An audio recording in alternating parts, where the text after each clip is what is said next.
my name's Taylor. I've studied abroad in China for about a total of 6 months. My Chinese is not that good, but I'm here to tell you a little bit of my experience and like the apps I use so it can help you guys sort of acclimate to this new environment. When you come, you should probably get WeChat or Alipay. I think for WeChat, you have to have someone else verify for you, so you need to find a friend who has WeChat. If who has WeChat. WeChat is probably the best way to contact your friends and family back home, just because it's not blocked. So, for example, if you wanted to use like Instagram to call your friends, you would have to use your VPN, and sometimes WeChat is just the most consistent and reliable way. I think if you want to set up pay for WeChat, I believe you need your passport. I think WeChat has a lot of like different verification, you need to verify your information a lot on WeChat sometimes. So you might only be able to use WeChat once you get here and someone will verify you. Or for pay for sure, I think you need to see like a photo of your visa. So yeah. And then for Alipay, the Alipay process should be a lot simpler because I think it's just more supported worldwide. You can just go through that process. They might ask you for your passport or maybe some identifications, and then you input your credit card info, and that should really be it. Just really try to go through the process.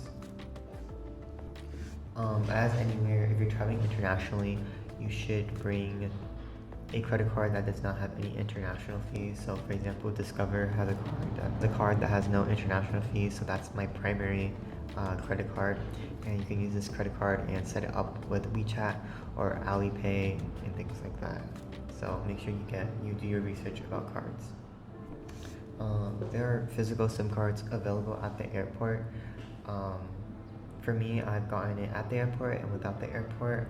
I would say getting it at the airport is pretty convenient just because the people there will speak English, and that's extremely helpful, and that's extremely helpful.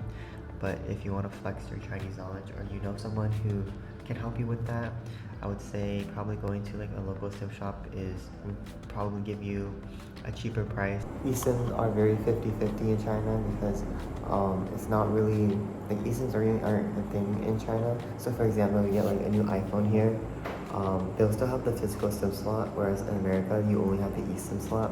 So if you do try to get like an eSIM carrier, it is possible that it might not work. So I would say it's probably just a safer bet to come here to get your local SIM card.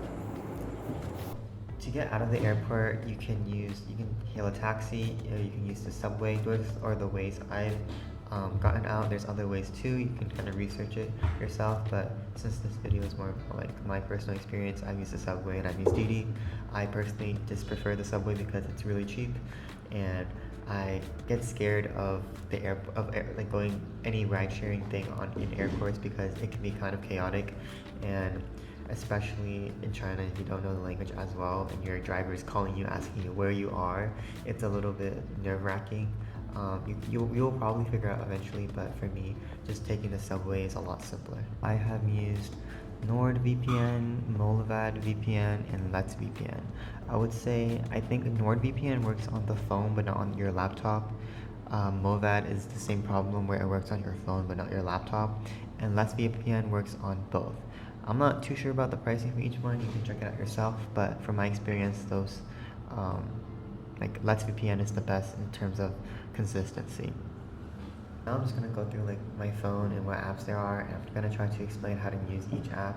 So hopefully you guys can, if you guys need that certain app, you can learn how to use it. So first off, we have WeChat. So this is what WeChat looks like. If you on the top right, you can see a plus button. You can do a variety of things. For right now, I'm adding contacts, and I clicked on my QR code. You can show this to people and they can scan it so they can add you as a friend.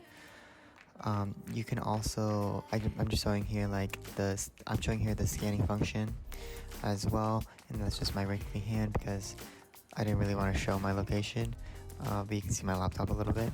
You can also pay money with WeChat, and right now the code is hidden because I am screen recording this. There are two screens in WeChat, so you can either receive money or you can pay money. The green one is usually for businesses to scan your code, and they can easily have you pay them that way.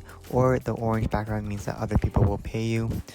This Sometimes you'll have an error for especially Chinese residents start paying you because they usually have a Chinese bank number and you'll probably have not a Chinese bank number, and it's really hard to have a Chinese bank number because there are some requirements to do so.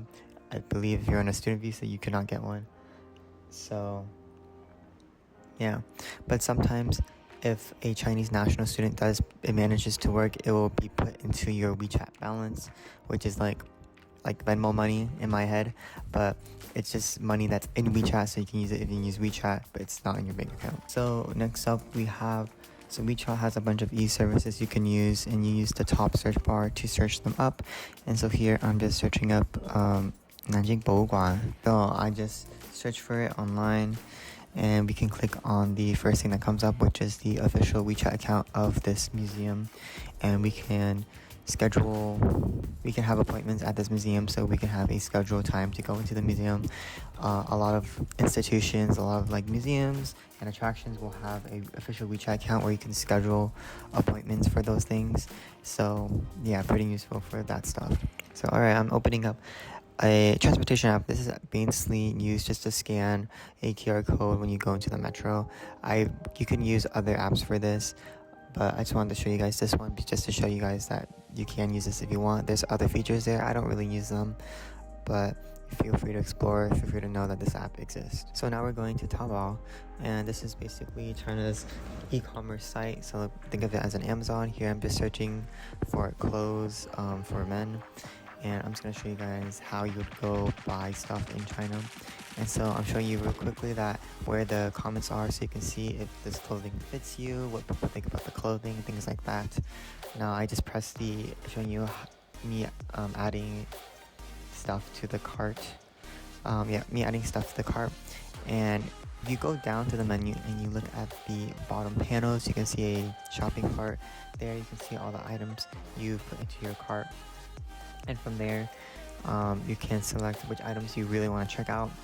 There is a button on the bottom left where it just says you can check out all of them, so that's convenient if you just want to check. You bought a bunch of clothes, you don't want to click on each one, you can just click that, and you basically just go through the motions. Once you want to buy it, you click on the orange button, and if you don't want an item anymore in your grocery shop, you can swipe left and there will be a delete button there.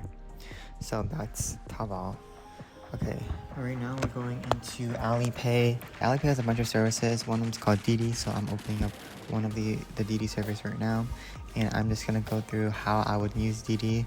You can see how you can set different points of where you want to be picked up. You can see where they're gonna pick you up.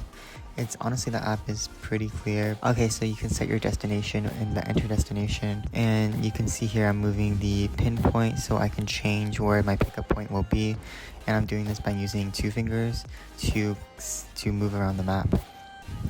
And after that, you can go through the motions. You set your location in, and this panel will show up. This basically shows you what options you have for your car, and you can adjust your settings like the pickup time.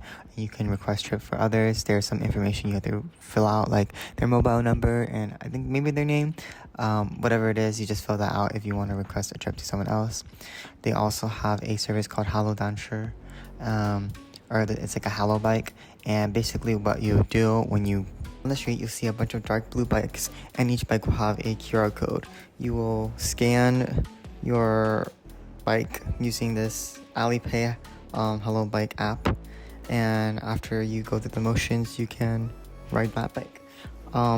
It does cost money to ride the bike, but there are a bunch of monthly subscriptions where I think for me it costs like $2 for a month, so it's really cheap, and I use the bikes to get around a lot of places. Alipay has like a bunch of pretty good services that explain how to use Alipay in China, so I would recommend just checking that out. I'm gonna let you guys see a little bit of an app called xiaohongshu, which is like translates to Little Red Book, and you can use this app. I think of this app as an Instagram of sorts, or just like as a social media.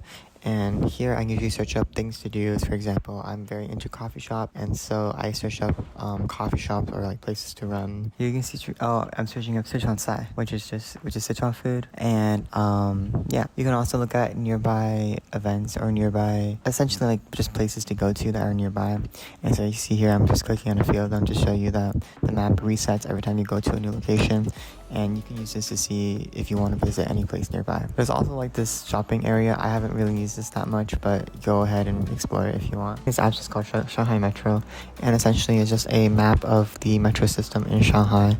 It's just kind of convenient sometimes if you just want to see a map of the metro. You can search up different rail station, you can search up where the nearest station is, you can search up specific stations as well. The haluo has its own app. You can use this. If you use the Alipay version, it's the same as the app version. The app version is just slightly quicker just because you only have to open up one app, and it's the exact same functionality as the app in Alipay. Okay, now I'm showing you this app called dazhongdianping. It's basically a Yelp for China, for Chinese restaurants. And you can see I'm just searching up just coffee shops, and I'm just looking through the options of what they're serving. Now I'm looking at something else. Now I'm looking at their comments and seeing if people like the food, the ratings, the pictures, and things like that. After that, if I'm satisfied, I can look at where it's located, and you can also make some adjustments to the settings. So like, say for example, I want to plan a trip to Nanjinglu.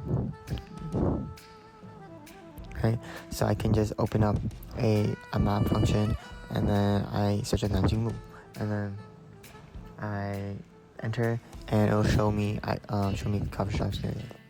Dianping also has a lot of settings you can alter, things like how the rating you want to have, or how far things are, or the price point. So I would just recommend playing around with all those settings and seeing what you can find. On the top right, there's like this map icon. You can just click on it and see nearby places that you specified in the search bar, and if you want to do that, you can do that. To go on the gaotie, which is the high-speed rail in China, you need to download an app called 12306. You can just go through the whole registration process, and here I'm showing you how to book an actual high-speed train. So you can have a bunch of settings. You can go to essentially a lot of places in different cities in China. Right here, I set the settings to Shanghai and Beijing, and I'm just scrolling through all the different options you have, and you can see the times it takes to go to each location. You can see where your pickup location is, where your drop-off location is, and there are a couple types of trains. I would say there are sleeper trains, and there are like high-speed rails, and it's just regular rails, I believe. And so you can just look at the timing of that. The high-speed rails are probably going to be the fastest, and if it goes over 12 hours, that's probably a sleeper trail. You can see here that it's forcing me to log in. This app usually refresh rate for like, it does not keep your information for very long, so you will have to log in pretty quickly. So choose a password that you'll remember. And here I'm showing you the options for seat classes. So you can see there's second class seat, second class sleeper, and yada yada. Usually I just choose a second class seat. There are also standing seats sometimes. You can have that if you want. Those are usually cheaper, but usually I prefer a seat for, comfort. And you might have to register on a browser instead of the app, because sometimes there's a problem with the app. And for me personally, I had to register with the browser. Okay, so there's this app called Meituan, and I primarily use this app to order delivery. So here I just selected a random restaurant, and I'm putting random stuff in my cart. You essentially just click the yellow ads to add things. If it has characters inside the yellow, and it's like a food item, that's probably just what kind of specifications you want. If you want it like spicy, less spicy, whatever they have, right? And after you're done selecting, just click on the bottom yellow button. You'll probably have to select an address if it's already not like a default address, and you can access the map to like select the address. You can manually type it, or you can just use the map. In this case, I used the map. I just swipe down, and I'm using 2 fingers to kind of scroll through the map. And there's going to be some options on the bottom as you scroll through the map, and those are going to be like just the suggested options that Meituan has. So yeah, after you select your drop-off location, you just fill out all your information as usual, and you can pay for it.